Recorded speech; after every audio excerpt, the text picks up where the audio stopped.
Hey gamers and tech junkies out there, Tony here from the Classically.com gaming and electronics show, and I'm here with another hardware review. Today I'm taking a look at the Insignia 24-inch LED TV, 1080p, 60 Hz, rocket fish ready, whatever that means. And you know, I was in Best Buy tonight. I needed a new monitor. I needed to have HDMI. Started to look at the TVs. I had bought an Insignia TV like 5 years ago there, and I had bought a 4-year warranty. And about 3.5 years into that warranty, the TV died, and I took it in. They replaced the board, but still didn't fix it. And so I took it back again, still in warranty, and they told me that they weren't going to take it back because they didn't think it was broken anymore. And so I had to bite the dust on that TV. And so in a moment of sheer genius, I went back out and bought another Insignia TV. So hopefully I have better luck with this one as far as that goes. It did last me 3.5 years, so I'm not complaining there. I was just a little bummed that Best Buy didn't honor the warranty there. But hey, that's alright. I got another one. So anyways, 24-inch LED TV. It's model NS24E340A13, and no one's ever going to remember that. So let's just say it's the Insignia 24-inch LED TV. So let's open this guy up, take a look, see what kind of ports it has, and figure it out. Alright, so I got it out of the box, and I have to say, so far it looks really, really sharp. As you can see, nice big screen here, 24-inch. One of the things I really liked is the base. Most of the time, the TVs I've unboxed before or whatever, the base, you have to screw it in. And this just has a really hard plastic base that you can pop in, and it's connected right away. Just kind of looking at the general hardware overview, we can take a look. It does come with a quick start guide, poster, manual, the batteries for the remote, and then a power cable. That's all the hookup cables that it does come with. There's no AV cables or anything like that included, which is fine. I don't ever expect TVs to ship with that. It is really thin. It's not paper thin like you know, some LED TVs, but it is really thin and nice there, so I like that. I actually bought this to use it as a computer monitor. And let's look at the ports and inputs and buttons and all that stuff, and then we'll fire it up and see how nice it looks connected to the PC. Alright, so looking at the side here, I know you can't see the panel incredibly well because of the lightness of the words here and the lighting in the room, but I'll just go down. There's nice buttons here on the side. We have a menu, input, volume up and down, channel up and down, and power. They're all nice sturdy buttons. They all click really well, and so I'm very pleased with that. Alright, and here's the other side panel. So the buttons are kind of inlet in here, and then the labels are out here. Very labeled very nicely, so I do appreciate that. Here we have a USB port for input. We have an audio out, so it does have a standard audio jack out. I think that's why I chose this TV the most, is the audio options are very good. It's got an HDMI 2, HDMI 1, which is labeled different inputs. And then there's the PC DVI audio in, so if you wanted to do like the VGA PC port, you can do audio in there and have it come out the TV speakers. So pretty nice there on the side panel. Alright, and here for the final inputs we have, this is on the bottom, all facing down, and the only thing I don't like about this design so far, you get your component inputs here, which are usually really thick cables, and you have this kind of thick base material here, so although you can plug components in there, it just seems like it would be a lot of work to get them up underneath there, so I don't know how much I like that. Although if you do have the TV mounted on the wall, I can understand wanting to have them underneath there, so not too angry about the design there, but I just feel like this plastic piece right here, which is probably a speaker, just feels a little bit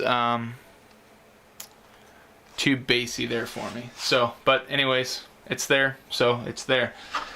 On the bottom we have digital optical out, which I really like because I use gaming, I use Astro Gaming A40s, and that's nice to be able to do digital audio out, so I can just focus on passing through my Hauppauge HD PVR capture device to get to the TV from my PC and record PC footage that way. We got the component inputs, the antenna, wow, where am I from? Antenna cable, and then also your standard VGA input. And so pretty neat there, pretty straightforward how that works. And obviously this is an LED TV, it's built for HD, and you're kind of stuck going HD, which I don't know why you would buy this if you're still using an analog signal anyways. Right here at an angle is the power input, which is for the power cord that we saw, a nice thin power cord, and it is at an angle. I don't know if you can see that, so the cord will stick out a little bit this way, but still be flat, which is nice, and we'll go down that way. Obviously, if you want to mount to the wall, get your 4 mounting screws there. So overall, I really like the design of this device. Like I said, the only minor complaint would be this plastic's a little thick for some of the cords, but hey, still not bad there. And then the final part of the hardware that I want to show you is just right here across the front. You get speakers, stereo speakers running across the front here, and the little infrared button, which you may not be able to see, to pick up the remote signal. So overall, very nice design, not the thinnest I've seen, but this was on sale for $159 at Best Buy. So really good price for a thin LED TV.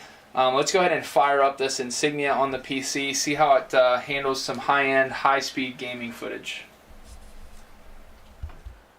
Alright, so I'm sitting here in front of the Insignia monitor. I have it fired up and hooked up to my gaming PC. And what I've noticed is, I've played with it a few hours now, and what I've noticed is that like most HD TVs, like your Windows settings, you got to kind of adjust them and play with them to get the color that you want, the resolution that you want, and you're probably never going to get the sharpness that you get with an actual computer monitor, LED monitor, even with the LED 1080p here. But what I've noticed is it allows me to do what I need to do. I can hook up my Hapog HD PVR, do HDMI pass-through with audio into the speakers. The speakers, I don't have them in this video. It's always hard to hear speakers, over microphones, whatever, but I don't have them in the video here. But I will tell you, they're not the strongest speakers in the world, but for me that doesn't really matter. I don't need them. You can't crank them up and get this real full rich sound. It's a very basic stereo sound, which is expected on a budget type TV like this one.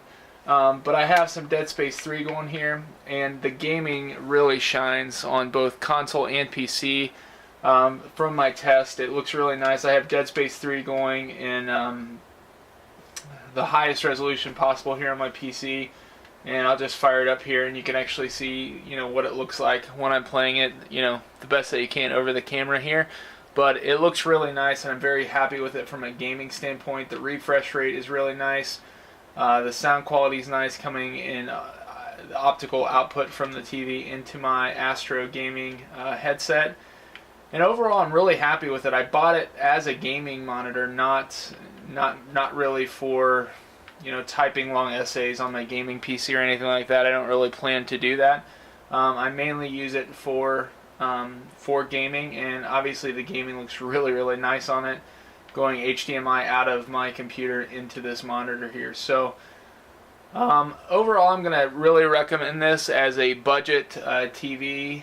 If you're looking for maybe a small, you know, apartment, or if you just want something for your gaming PC, or even just to hook up your 360 or your PS3 or something like that too. I'm really going to recommend it. It's a nice TV, nice device. It works well for what I needed it to.